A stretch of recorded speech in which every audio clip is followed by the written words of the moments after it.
All right, so Ebony with sponsor. Now time to talk about, the country's decentralization and whether it's been beneficial, particularly to deprived communities. Now, the country's constitution, go to Article 240, and it talks about Ghana having a system of local government and administration which shall, as far as practicable, be decentralized. And I'm particularly interested in something that it talks about here, because it talks about the fact that, these, local governments shall be responsible for the development of the communities.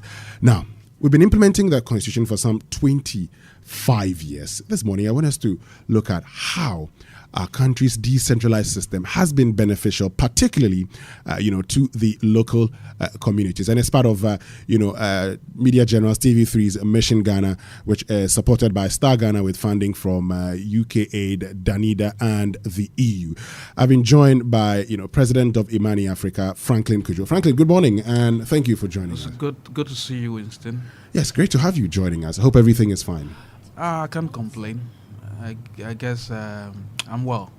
Great. So let's look at, our decentralization. Now, we've been talking about how decentralization is the way to go. We always talked about how we're supposed to take governance to the people. With some years of decentralization, about 30 years of its implementation, has it really been beneficial to the people that it was targeted at? Well, good morning to your listeners. It's the first time here. I think these conversations are very useful to have.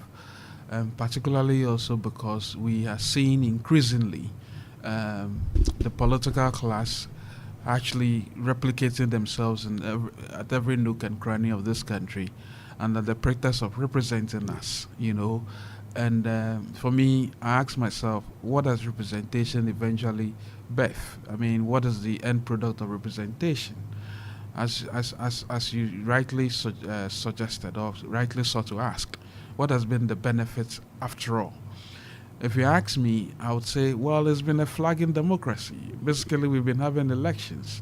Everybody votes, but we don't get to elect our own representatives at the district level, which is obviously at the heart of this whole decentralization policy, right? And to the extent that we don't have the opportunity to choose who we want to direct affairs at the district level, for me, it's a misnomer, because the idea really is that everybody votes in an election, and we even vote for assemblymen, right? Yes, we do. Women, we call them honorable. Yeah. Now, how come that all of us who decide in an election to vote for MPs and vote for the president cannot decide to vote for the most crucial, in this case, the district chief executives or metropolitan and municipal chief executives? And so I see a huge failing there. I mean, one of the decisions or some of the explanations that have been given is essentially that, well, if people were allowed to vote, they'll vote along party lines, and that it would be difficult for the party of the day or the government of the day to effect development.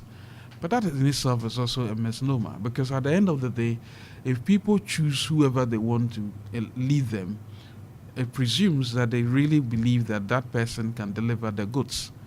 And by the way, we cannot continue to rely on the center for our development. Sure. As we speak, we are creating districts under the pretext that we are bringing development closer to the people. Some of us say, and we've said it at Imani, that is enough. This country is too small to continuously be diced up into bits and pieces under the pretext that we are bringing governance closer to the people. So what you see effectively is that the kind of decentralization, the overriding benefit we've derived is political gerrymandering to ensure that the politicians replicate themselves, perpetuate themselves in power by redrawing the districts in such a way under the pretext of decentralization so that they can represent themselves when they are in power. That is political gerrymandering, because what you do is that you dice up a place you believe is probably popular to a particular political party, and if you are in power and you feel that that area is an opposition stronghold, you redraw the boundaries and dilute the vote. That's all the benefits we've received from decentralization. I don't think we've received anything else. But talking about, the bit about having people elected. Now, you talked about the school of thought, but those who have put forth the point that, so in its current state, how has the current, practice of decentralization help? And how would the election of, district chief executives lead to development with the current structures that we have?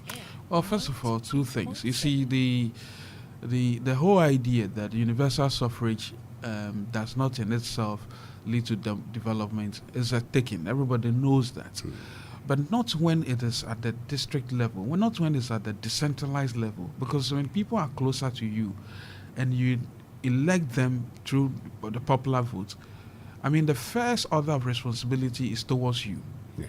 But here we have people handpicked from the center because of their political leanings, have no clue as to how to develop or manage anything at all, and then made district chief executives. I'm not saying all of them, by the way. The majority of them are political appointees. When that happens, you do not have the ability to even have a conversation about the future of the district in the first place.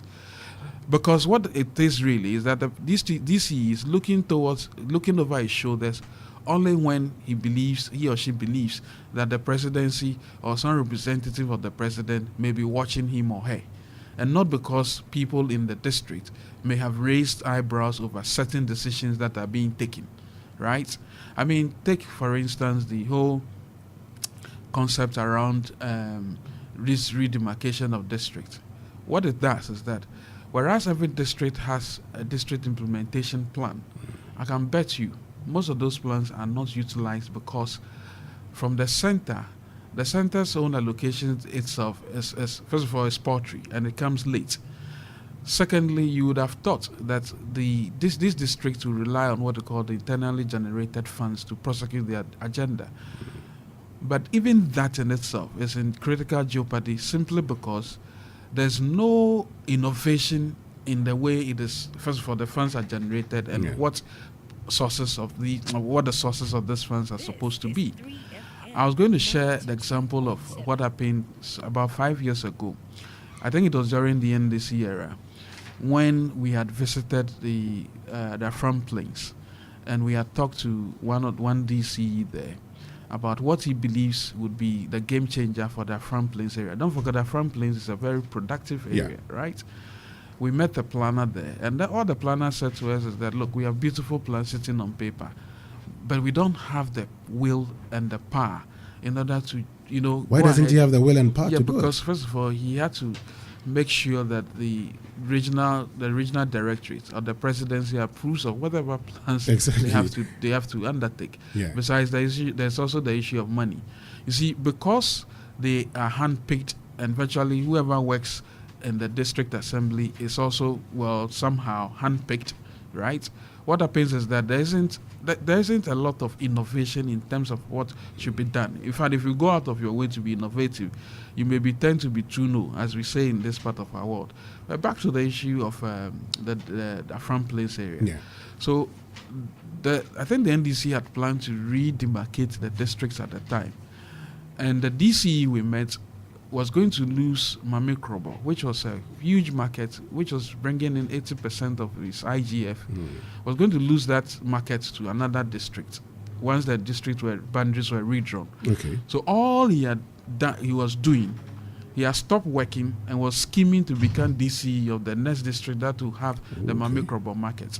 That's exactly what you get when you do the kinds of things we are doing with decentralization. Our decentralization is just dicing up the country, believing that will bring development to the people. How does dicing up a country into bits and pieces lead to the availability of ambulances? As we speak, Winston, we have only 55 formally registered ambulances for the entire country. This country should have 1,000 at the minimum. 55. But we've had people come into power and they've been given V8, fueling it as well.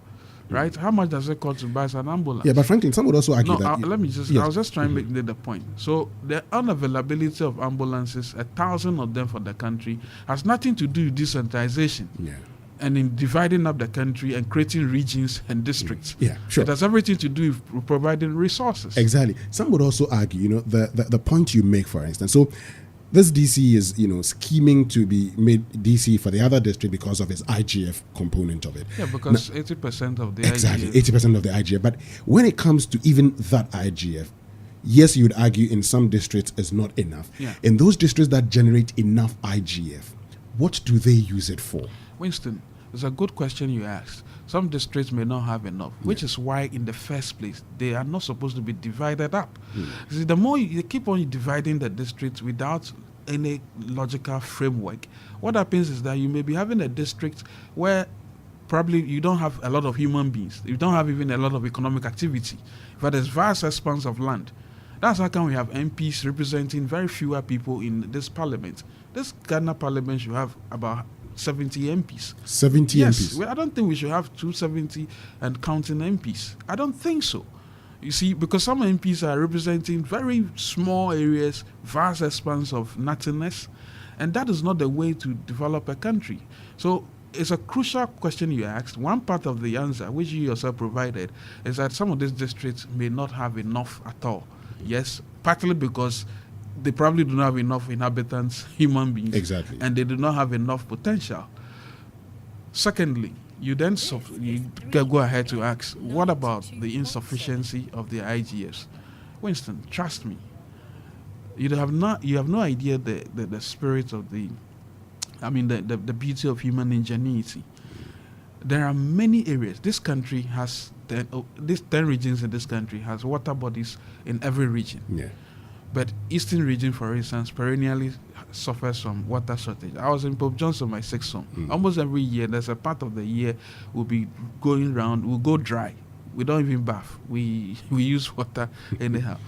But there's a river Oti closer to which is obviously a tributary of the Volta. Yeah.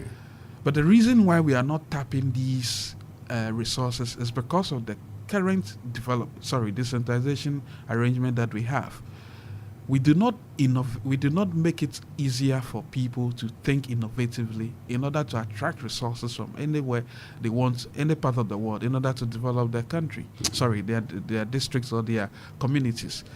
If you start by giving them autonomy, which is first of all allowing them to be directly elected, and then secondly, allowing them little autonomy over the little IGF that they also generate, rather than shipping it off to Accra to be divided into bits and pieces for every part of the country. But they do have autonomy with the IGF. Yes, there's some monies that you can't use, but there are some like the property rates and licenses that you can use. Yeah, but Winston, the point I'm making is that you just said that it is not enough. Some property rates may not in be some enough. districts, but it's not enough also because in some districts they do not take advantage of it. Accra, for instance, has not AMA. They've not reviewed their property rates since 2005. So it's a question again of lack of imagination, rigor, and innovation. And they are not going to do that because they don't see the need to do it because they've been handpicked. That's the point I'm making. If you have been elected and you have a little autonomy over those resources, and you know that the development of your community resides solely in you being innovative, because you'll be kicked out the next election, you will ensure that you get valuers who go around and value properties, value even vast lands, because lands have potential value. Every land in this country has potential value. So we cannot be told that we can't generate property rates. Exactly. And if they did all of that, it will help. But of what motivation, what will motivate me, a DCE, handpicked by the president in maybe Lolobi Kumasi, to go around asking people to pay property rates? I won't do it because, first of all, I don't even have the wherewithal to do it. And I don't see the need to do it because whether I like it or not, I've been handpicked, and it's only the president who can fire me. But if the people of Lolobi had a hand in my appointment, they themselves would have to come to the realization that, hey, if the DC therefore tells us that, look, we need to develop by making sure that every property you own, you pay a little bit of it, and ensure that they can even have their own local forms of taxation. That if you earn 10 cedis, you pay maybe 50 pesos. If you earn 200 cedis, you pay 10 cities. And that significant amount of that should be retained in Lolobi Kumasi to develop and not shipped off to Accra and then divided up, and some may get missing along the way. So we are not doing development in a way that befits a 21st century. You know, we are the decentralization we had it's just dicing up the country for electoral purposes, not for development. Okay. Finally on this is because there are those who argue, and that point you make, because if you look at the Constitution again, that's where people come in and they make a point about decentralization. Now, there are those who say that in developed worlds, decentralization seems to help.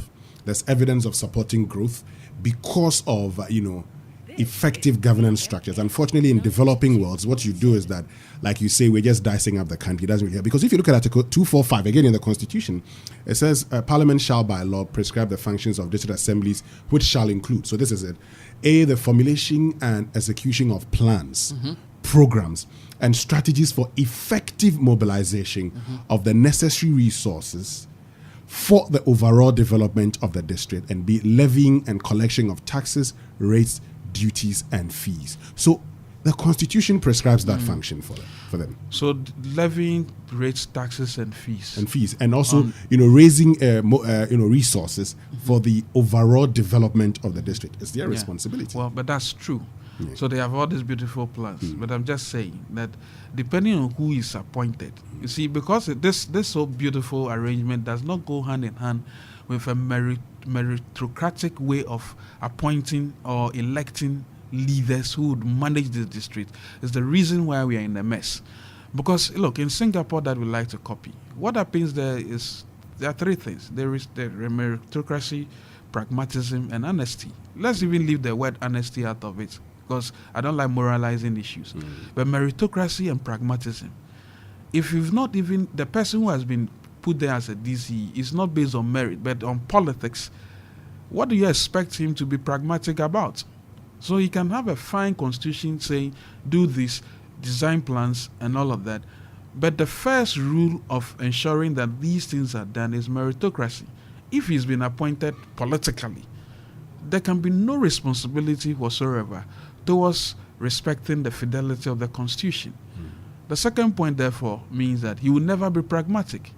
Because areas that you find people being pragmatic is when they have the full force of the electorate. That is when it happens, right? Why do you think that during elections, that is when you see presidential people, ministers running around inaugurating projects and cutting source and the rest? Because they are afraid of delegates. Because they're afraid that if they don't do A, B, C, D, things will happen. And there's a fear that once we elect DCs, we'll be transferring that to the district level also, where they think now that they have a security of tenure for the next 4 years. And so what they probably would do is that, well, they wait, and then in the last minute, they try ride sometimes on the strength of their party. See, that would be difficult because, you see, that's localized. You have no idea the power of a local people over their own elected, if you like, leaders, right? So it's very important. These conversations are useful. It is much more difficult at the national level, where your MP sees you once and waves at you, and then comes after every 4 years. But the last point I've got to make is that, as I've been told, that the president's promise of ensuring that DCs and MCs are elected has been shifted to 2021. Yes. Is my disappointment. Why? For some reason, I fear this will get to this part.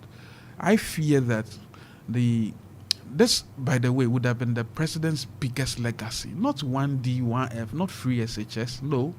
The president's biggest legacy would have been having this promise of electing DCs, MMCs, because that unravels everything about our development. And I'm saddened and a bit, really worried that we shifted it after the elections. But why? Because one minister says, we'll do it in 2019. Then the sector minister, local government, comes to say, oh, well, there are practical challenges, and because of that we have to so we don't have money. They say it would be wise to do it in 2019, so the referendum is done the same time. It is important to have quantify the promises of politicians. When Imani began that act last 2 years, when we were quantifying the promises, we knew exactly what we were talking about. That if you don't have the wherewithal, you don't promise, right? So we needed to quantify these things, because once you start making major promises, if you don't take care, you start shifting the goalpost. So that's exactly what has happened. So while I'm worried, I think that we should go back to the drawing table. I would think that the meeting with the president is crucial. we need to understand whether this is coming from the president, because the president is he's been bent on making sure this happens. So, and I may be thinking, I may actually be suspecting that is the party that is making it difficult for him to make this thing happen. Because I believe the president, when he spoke to us, and a few of us civil society leaders met, we've met him I think twice or three times already, and he definitely was bent on making sure that this thing works. And we were applauding him. In fact, we in civil society decided to talk to ourselves, myself, Akwete, and the rest said, look, we need to support the president to make this happen. Because there's a real fear that the party may not allow it. I'm just speculating that is most likely is the party. Otherwise, how can a fine promise like this because be shoved under the pretext that there's no money? Is there money? Oh, there could be money for other things. Well, they say elections. Come on. Elections normally cost us like $1 billion cities. So why would we want to have 2 or 3 elections within this period when we can actually wait and do it? You can manage it properly. You probably need 300 million and you're fine. You know how you can get that 300 million? Tell me. Shave it off the Ministry of Special Development Initiative. They have too much money to spend. 1 million, 300 million. You shave it off. You can do this thing easily. But it speaks to something else about having a coherent whole of your plans and ideas. You see, let's not make the president look like he's not fulfilling his promise. And I think the party needs to be helping him. People is appointed. Because the president says he's going to do 51 factories by 2017. He had a perfect plan. He shouldn't be shortchanged by his own party. That makes it difficult for him to achieve 51, but only do 1. Right? You cannot come and tell me, therefore, that I didn't find resources. But you had everything planned. That's why we were telling you, be careful of the Well, he says it's private sector led. He's giving 2 million to every district, so the district should be able to pick it up. That's what our local economic development policy says. That's what? That it should be led by the district, so he's left it to the districts. Yeah, but even the promise itself, didn't we also ask questions about the fidelity of the promise itself? Is it every district you put a factory? What do you think? I don't think so, because some of these districts probably have nothing, as you realize, right? Some of these districts don't have anything, and there are backward linkages in manufacturing and industrialization that need to be looked at. This is my suggestion to the MPP. This promise should be revised. All they should do, go around the country, look for people who have block factory, nika, go to see them, and then say, look, how can we help you? Recruit a few people, train them, we'll give you small money, train them, cut a sword, put it in a red book, go around. After all, NDC did that. I'm not suggesting that it's the lowest way. I'm just telling you that's the nature of our politics. Because all you do is just for the show. So I think that you can't achieve all of this 216 factories. Time is now 254. Because we have 254 districts now. Well, you say, Winston, you see? So unintended consequences, isn't it the case? So let's not do this. I will submit to the party and the government. They should effectively put a team together to go around the country, look for bicycle repairers, who have shops, how do you call it? People who do anything that sounds like because first of all, they've not even defined what the factory is. Yes. So a corn mill can be a factory. You can do all of that and then go around, look for people, tell them, hey, we voted 420 million for 1D1F. Maybe we want to help you get some small money, recruit people, train them so that they can do other stuff. Let's take some DCs, the MMC DCs, regional ministers, or the president, go and cut a sword, take a photo, do a red book. Yeah, but you see, finally on this, unfortunately, fortunately or unfortunately, the government has identified factories that they want to, people that they want to help establish factories. I was speaking to Nelplast, for instance, who is into the collection of waste and uses it to manufacture plastic blocks. Yeah. And government has contacted him. They want to help him. It's been more than 6 months. Nothing has happened. So clearly, they seem to have an idea as to what they want to do. But like you say, maybe they should, go around, like you say, get more people in there, and they probably, get them to establish some of these factories, because that's supposed to be creating the job. But finally on this bit, what do you make of the launch of the Nation Builders Corps is going to be launched tomorrow. 100,000 people are going to be employed. Is that a panacea to solving our unemployment problems? Well, I have nothing particularly. I do not oppose Nation Builders Corps, because I think that the explanation that has come is that there are too many people who are unemployed, especially graduates, doing nothing. And so let's give them unsustainable jobs with our money. Oh, unsustainable jobs, you call them? Yeah, because these are not sustainable jobs. Because they blow with the wind, really, when the political class changes. Unless, of course, we've been told whether these people will be integrated into the payroll, which is not what I suspect the finance minister would like to do. But that is going to be a huge payroll. 100,000 people. Can you imagine 100,000 people on the payroll? Already we are trying to win certain creative agencies off the payroll. So it's 600 million going to create unsustainable jobs. But the explanation is that it provides a modicum of hope, because for some people there's nothing at all. Which makes me believe that the next thing we should be asking ourselves, whether it is indeed important to be elevating polytechnics into technical universities for them to teach grammar courses, or to say free education for everybody, because there'll be a lot more people passing through that will be unemployed, staring at you. So we need to be intent about the way we design policies to ensure that they are coordinated and coherent. That's all I've got to say. But as I said, I have nothing. Is it important to have converted our polytechnics into technical universities? You asked that question. No, I think it's wrong. See, in the 80s, the UK did that, and they lost critical manpower to Eastern Europe. That's why when you go to the UK, the critical manpower, middle skilled level manpower, you find Eastern Europeans performing them, plumbing, carpentry, and the rest. And the UK regretted for doing that. Why are we in the developing world doing? And I told President Mahama that he shouldn't do that. Right? When we had the opportunity, we set up an education forum, met him, and said, listen, it is not the best to do. Because the moment you do, the next party that comes will look for something else. Are we not looking for training colleges to elevate to universities? The next thing you know, they are elevating it to, what's it called? I've forgotten what exactly I wanted to say. But what it is that we keep on elevating and making sure that we are outsmarting our opponents in providing things that do not add value to our economy. I hope that the MPDC will now come back to power one day and say that they also want to do free universities. Because as we speak, look, the private schools, SHS, are empty. Yeah. With buildings lying up around, empty. And why would people rush to go and be sleeping under uncomfortable conditions in schools when there are already existing schools that the government could have just said, listen, we are doing this thing, let's give you some small reprieve, keep some of the students, and let's allow those who can afford to pay a little bit, so that we can keep your business, we can keep your business going. Okay. But now that we've done it, everybody's run to like free things. I don't even know why people like free things that much. Why? Because they don't get to pay anything.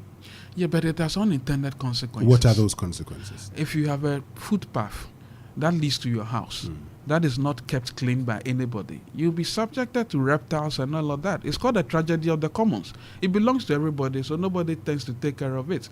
If I gave you money right now, 10 Ghana cedis that you were not expecting, Winston, the way you spend that money will not be as carefully as you would have spent if it were your own money. Oh, exactly. These are basic values. Me, my vice president, Kofi Bentil, had beautiful kids in some of the elite schools in Cape Coast. Anytime I was going to visit them, the provisions, we call provisions, food stuff he bought for them at the time was 4 times the school fees they were paying at that time. Why should Kofi Bentil enjoy free SHS? Because he can afford to pay. And there are many people who can afford to pay. In any case, why do free SHS and come and say we should do voluntary contribution? So presumably, it's free. We're not ready for it then. Yeah, but the point is that it is not a church service that you come and ask, you are doing harvest, that the people should come and give money because they come to church. And Franklin Kujo, pleasure. Thank you. Thank you very much. We need to find time and have this conversation again. Thank you. Thank you. Thank you. Thank you.